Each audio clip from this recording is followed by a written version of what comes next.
nggak ngelanjutin karena cita-cita saya kalaupun saya mau kuliah, saya pengen ngerasain rambut gondrong. Itu aja. Sesimpel itu gitu. Orang ketika kuliah harus punya cita-cita A, B, C, D. Saya enggak. Saya pengen kuliah dan pengen ngerasain rambut gondrong. Gitu. Dan alhamdulillah tercapai gitu. Tercapai rambut rambut sampai gondrong, orang tua saya sampai nggak kenal. Itu karena belum pernah, karena dulu waktu SMA seringnya di organisasi yang saya sebutkan tadi.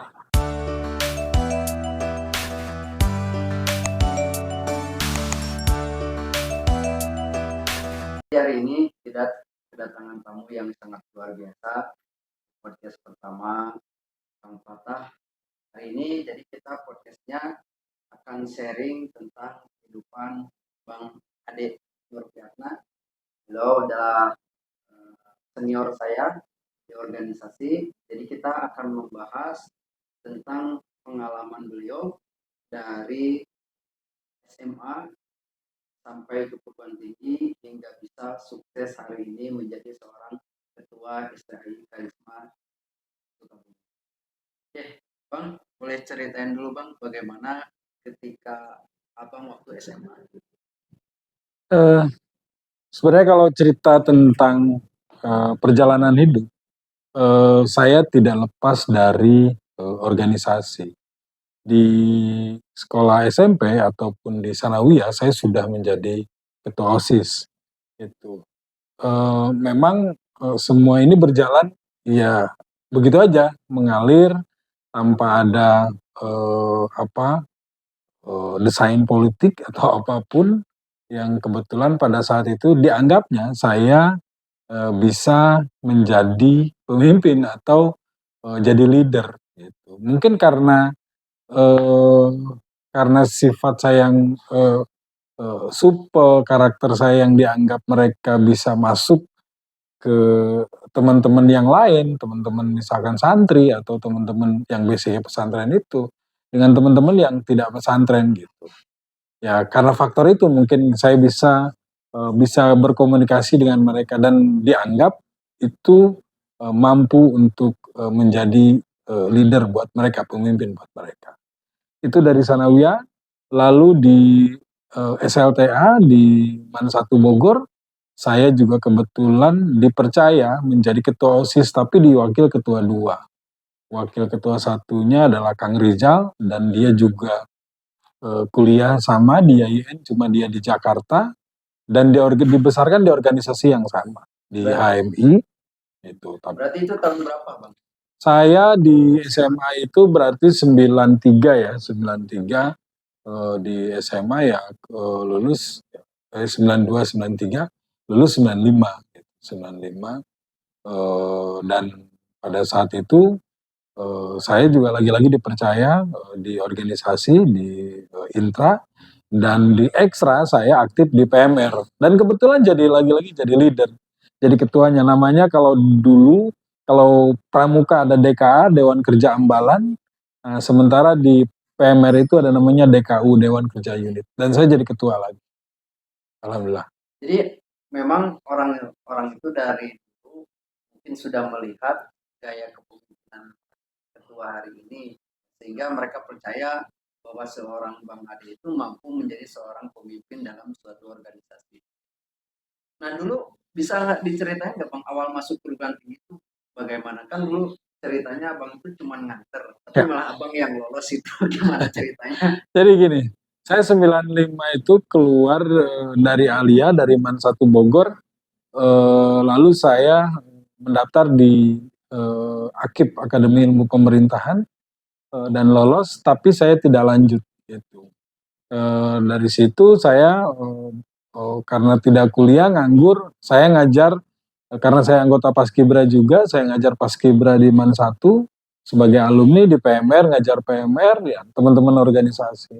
Lalu 96 itu saya kuliah. Kuliah itu karena saya ceritakan sering di wawancara, ya saya sampaikan bahwa saya kuliah itu tidak disengaja. Dipaksa oleh 2 teman saya, yang pada akhirnya daftar pertama itu ke YIN Syarif Hidayatullah. Tapi di situ ada tulisan ijazah 94 tidak diterima. saya ngelihatnya kayak 95 gitu, padahal 94. Saya coba ngelihat pengumuman itu, saya nggak akan lulus karena ijazah saya. Padahal saya salah lihat itu pada saat. Akhirnya saya tidak mendaftar di YIN Syarif, tapi saya malah karena teman saya itu 2 daftarnya, dia di YIN Ciputat, Syarif Hidayatullah, lalu dia mendaftar di UIN Sunan Gunung Jati Bandung, di YIN Sunan Gunung Jati Bandung. Saya ikut nganter dan dia memang nyuruh waktu itu ijazahnya dibawa. Akhirnya di YIN Bandung saya ikut daftar di Fakultas Usuluddin dan pilihan pertama saya adalah perbandingan agama. Gitu. Dan alhamdulillahnya tapi saya sangat posisinya serba salah. Saya yang nganter, saya yang dibiayain sama dia. Dia yang nggak lolos malah. Dia yang nggak lolos.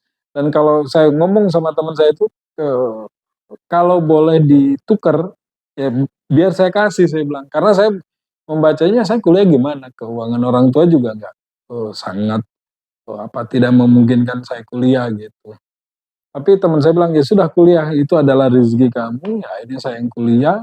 Bismillahirrahmanirrahim, la haula wala quwata. Akhirnya saya kuliah dengan kondisi yang ya tidak seperti anak-anak yang lain, teman-teman. Ketika berangkat ke kampus itu kuliah pertama mau ospek itu ya mereka diantar sama keluarga. Yang nggak punya mobil pun nyewa mobil, diantar kalau dia pesantren diantar ke pesantrennya, kalau dia di kosan dianterin ke kosannya, ini kosan kamu, ini kasurnya segala macam.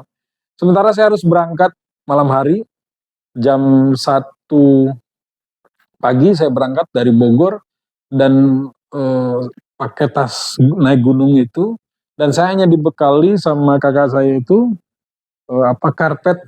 karpet yang tipis itu untuk tidur gitu. Akhirnya saya datang ke Bandung cari temen yang kakak kelas, akhirnya ya dapat kosan namanya Sakuntala, dan itu adalah kosan termurah sedunia.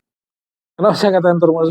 Waktu itu harganya itu 250.000 dan saya berdua sama temen, bertiga malah, satu kosan itu.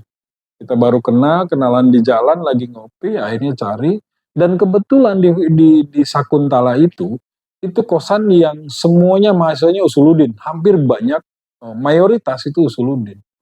Gondrong-gondrong. Ketika datang itu saya sampai terkaget-kaget,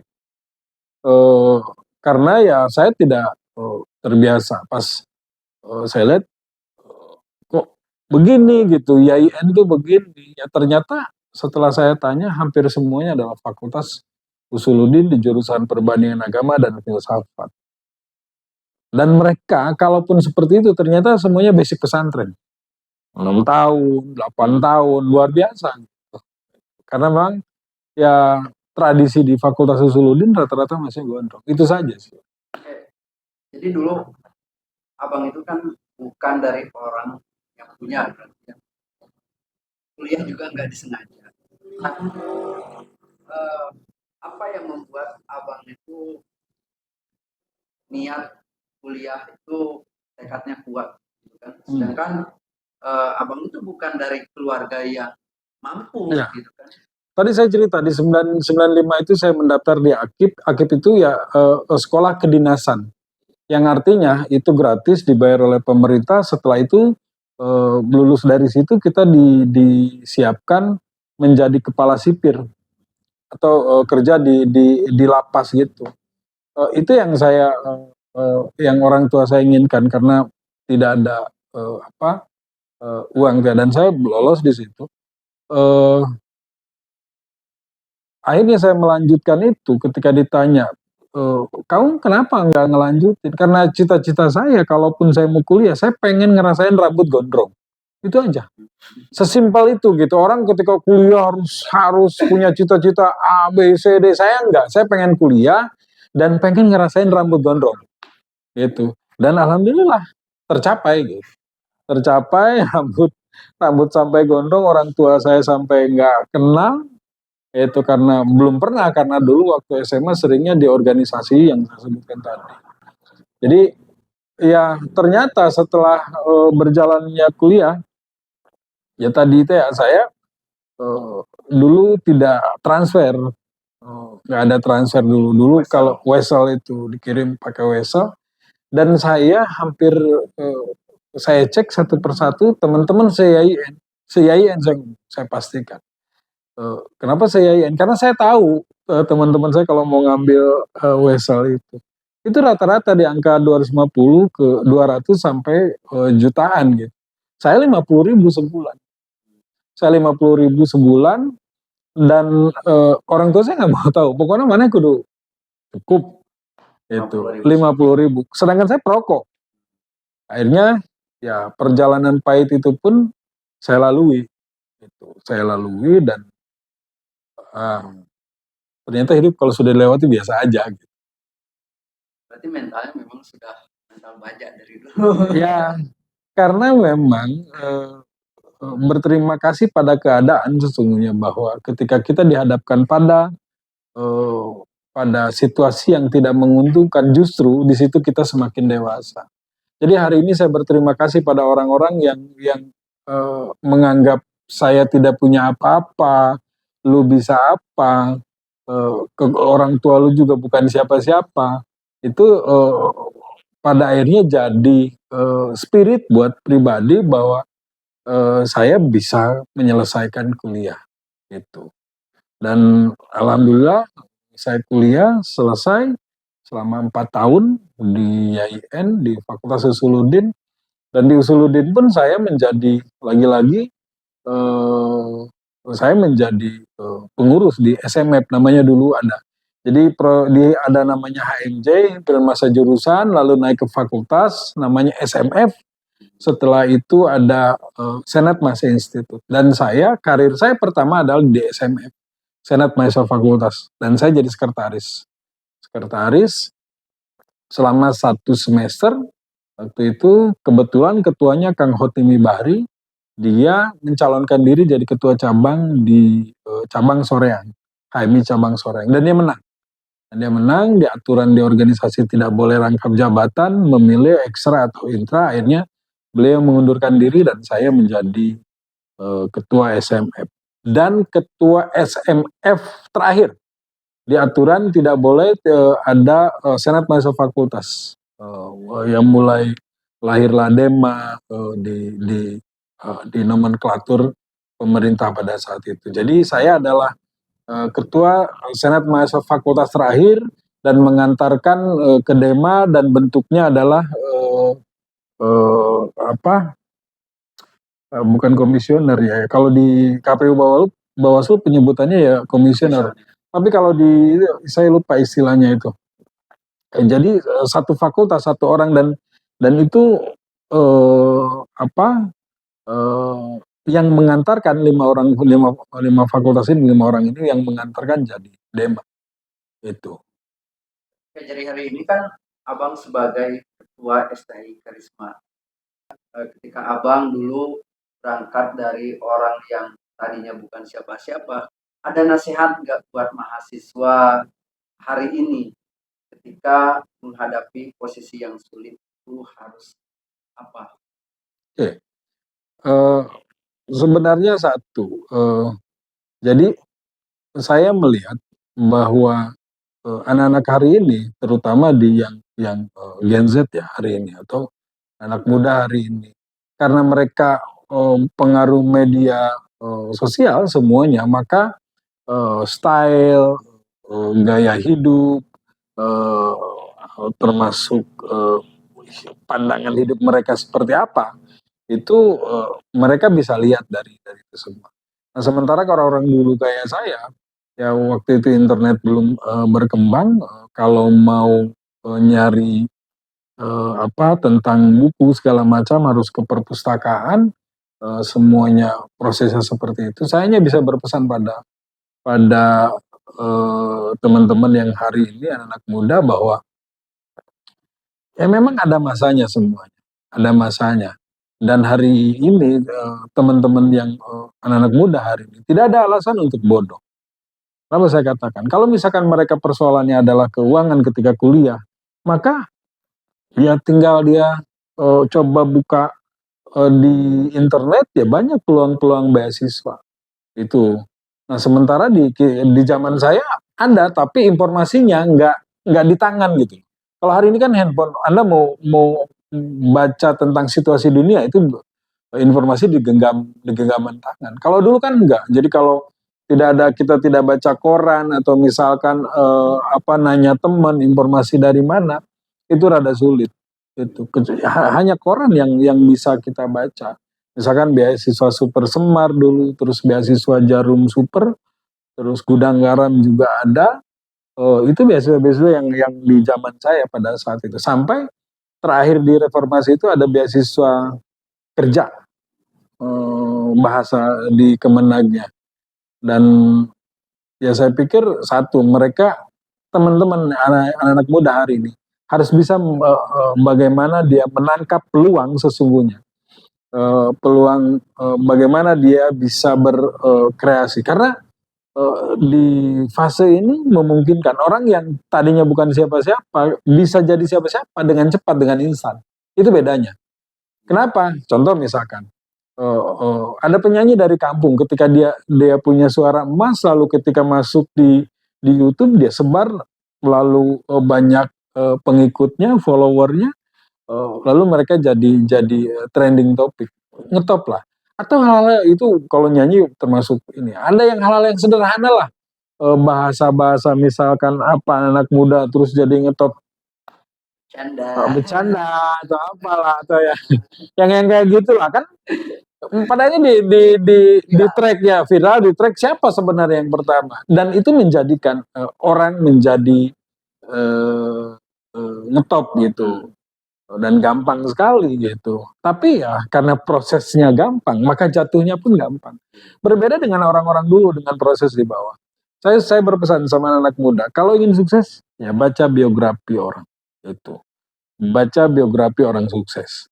Dan di saya salah satu di bisnis yang menarik adalah ketika saya banyak belajar pada Bob Sadino sebagai guru di bisnis. Ternyata luar biasa gitu. Dari semua memulai dari nol dan ternyata bisa membuktikan bahwa dia bisa survive. Gitu. Kalau di Karisma ada KIP, Bang? Di kampus kita ada, dan alhamdulillah di perjalanan saya selama memimpin, saya jadi wakil ketua 3 bidang kemahasiswaan dan hari ini jadi ketua. Beasiswa itu ada.